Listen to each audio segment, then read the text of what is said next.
test firing for our trebuchets for the mechanical challenge of the Nevard competition. We have just fired our trebuchets 5 times trying to hit a target. We got 2 on target out of the 5. I was very pleased. It felt like a really good accomplishment actually, for seeing like how our design has progressed throughout the whole week, from being given the brief, then coming up with our design, and then actually seeing it like coming all together has been like something I'm really proud of.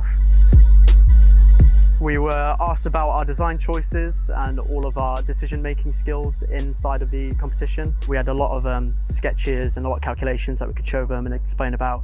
So yeah, it was good. It's good to get all those engineering skills out there and put them to use finally. Yeah, I've really enjoyed meeting other apprentices that I wouldn't usually have anything to do with. Some of the apprentices came down from Beath near Glasgow, and that was really interesting just to see what they do. Also meeting some of the advanced apprentices from other years.